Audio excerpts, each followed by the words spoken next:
Hello. Unfortunately, my live last night had an audio issue, so I'm re-recording this and then I will just share this recording out with everyone. So, I want to start tonight with a question that I think most of us have never asked directly. When a child in your care does something you don't like when they're being loud, or when they push back, or when they refuse to sit down, or when they cry at the worst possible moment, what is your first instinct? Is it to listen to them or to kind of manage the behavior? And I'm not asking to put you on the spot. I'm asking because I think the answer reveals something important, something most of us absorbed without ever choosing it. It's about what we were taught children deserve.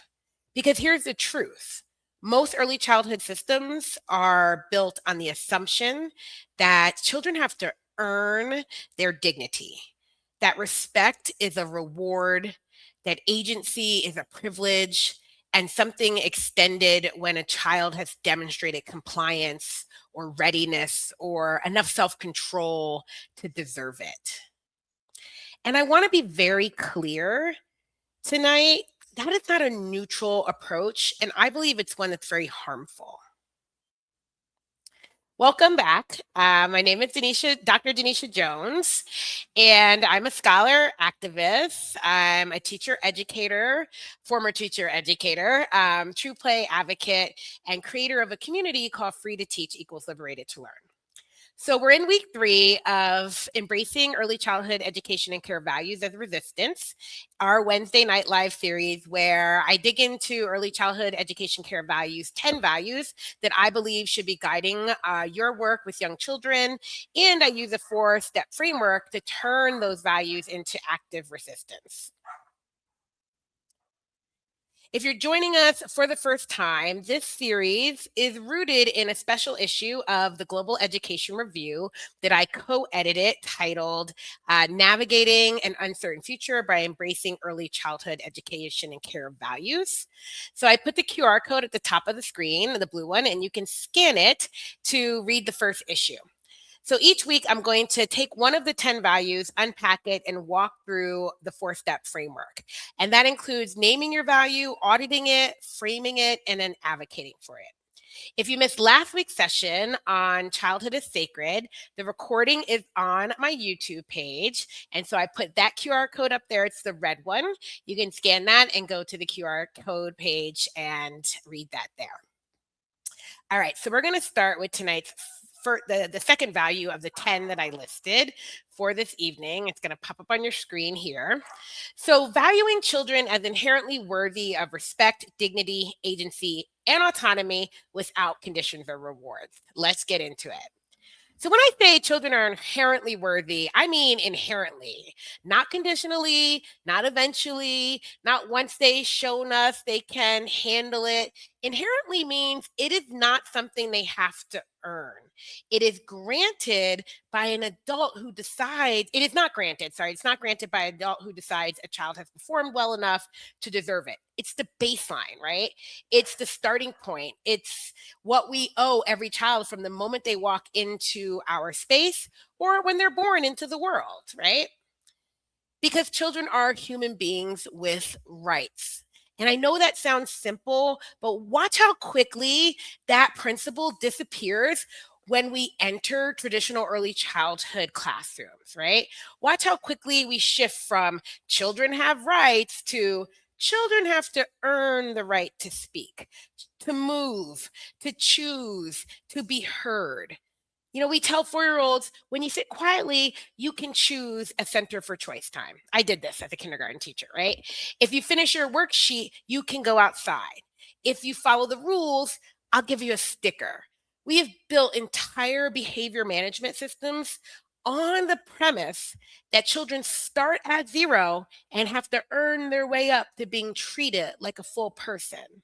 And here's what I want us to hold tonight: when we withhold agency from children until they comply, we are not teaching them self regulation. We are teaching them that their humanity is conditional, that they are only worthy of respect when they are convenient. That lesson does not disappear when they leave our classroom? What does it look like to honor this value? Me, it looks like building environments where children have real choices, not the illusion of choice, not you can choose this center or that center, which was what my kindergarten choice time looked like, right? But genuine agency over how they spend their time, what they explore, and how they engage. It looks like listening to children when they tell us what they need even when what they need is inconvenient for us in the moment, right? It looks like addressing children the way you would address any person whose time and inner life you respect. What does it look like when we violate this value? It looks like children who are required to ask permission for everything, to use the bathroom. It looks like a child who is told their feelings are a problem to be managed. It looks like behavior charts posted on the wall for everyone to see, a public record of which children have and haven't earned their dignity today. It looks like children who are treated like property, managed, sorted, and prepared rather than people who are living their lives right now. I want to pause here and ask you something directly. Where in your setting do children have to earn respect, agency, or autonomy, even in small ways? And where do you protect those things unconditionally? Now, you can do your response in the comment if you're watching this recording later. I'll give you a moment to think, and I want to say something while you do. This reflection is not about guilt. I want to be very clear about that because most of the ways we withhold agency from children are not the result of individual educators choosing to harm them. This is the result of a system or multiple systems that were built on compliance as the goal.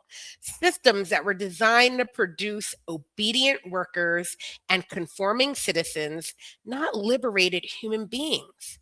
You inherited these systems. I inherited these systems. You were trained inside them. I was trained inside them.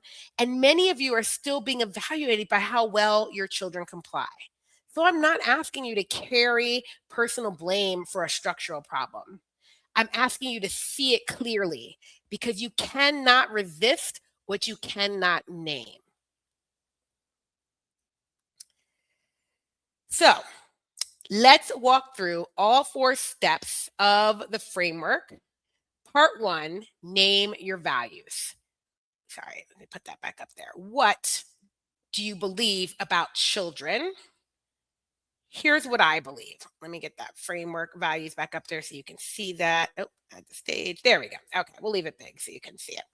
Here's what I believe. Children are human beings, full stop. Not humans becoming, not future citizens in training, human beings right now, today, whose inner lives, preferences, emotions, and choices matter and deserve to be treated with dignity. Children do not need to earn our respect.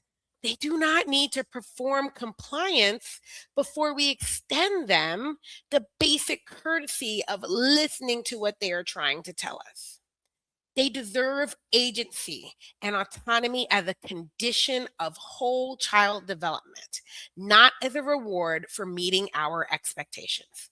That is the value. That's how I'm naming it. Can you say yours, right? Finish this sentence. It's going to pop up on the screen here. I believe children deserve blank without having to earn it, right? So again, share your thoughts in the comments. So that's part 1, name your value. Part 2, conduct an alignment audit. So once you've named the value, you have to look honestly at what is working against the policies, right? Mandated behavior management systems that rely on compliance as currency, schedules so tightly structured that children have no room to make decisions about how they spend their time, environments designed for adult efficiency, not child agency, and the behaviors, redirecting children before they finish, expressing what they need, dismissing children's emotional responses as disruptions. Designing classrooms where adults hold all the power over movement, voice, and choice. And the early warning signs, the internal signals that you're drifting from this value, they sound like, I just need them to get through this lesson. Or they can play when they finish their work. Or, and this one is important, this child is so difficult, because I hear this all the time. And I've used to say this all the time. The moment a child starts feeling like a problem to be solved rather than a person to be known, that is the signal. Pause, ask whose framework you're operating in, and ask whether it has room for that child's full humanity. Now, look, I know that we cannot teach all children. I know there are instances where people have had to make tough decisions about children who could not do well in their program. And again, this is not about guilt or blame. You have to make a decision that some children are not a good fit for what you got going on. Their needs far extends what you can give them. That is not what this is about. This is about the everyday actions of children that we are routinely treated to see as problems instead of room for connection, right? And then it sets up this system where we deny them their agency and autonomy and dignity because they're not complying with our behaviors, right? And so that's what I want to express here. All right, part 3, frame the message. Here is the frame for this value. Children are human beings with rights. Children do not need to earn our respect. All children deserve agency and autonomy as part of healthy, whole child development. When you are living this value, it looks like building relationships with children where they trust that you will listen, not just comply with their requests, but generally listen. It looks like environments where children see themselves reflected and respected. It looks like a classroom where a child asking for something that is hard to give gets met with curiosity, not correction. And what does it feel like? It feels like a real relationship. It feels like seeing a child light up because they were given a real choice and they took it. It feels like teaching from a place of genuine respect, not from management and control. That feeling matters. When teaching feels like a relationship, you are in alignment. When it feels like crowd control, something has violated, right? Has been violated. Trust that signal. And finally, part 4 is to advocate for your values. Advocacy for this value is specific, it is close to home, because this is a value that gets violated not just by bad policy, but inside classrooms by people who care about children, but who don't realize what they are communicating because they haven't really examined it, right?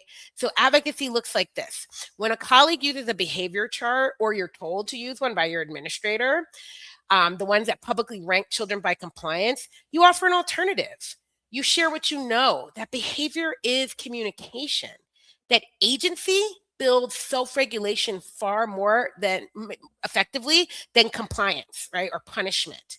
And that every child in the classroom is watching to see whose dignity is conditional. And you want to send a better message.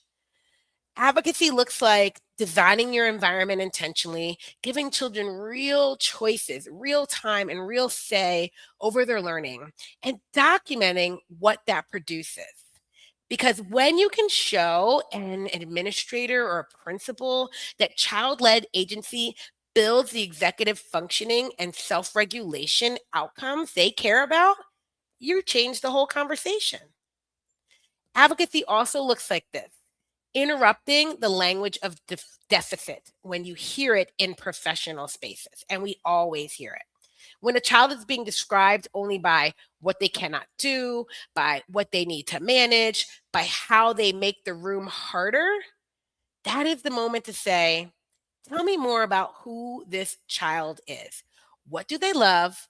What are they trying to tell us? And if the person doesn't know, this is an invitation for them to build that relationship and get to know more about that child, right?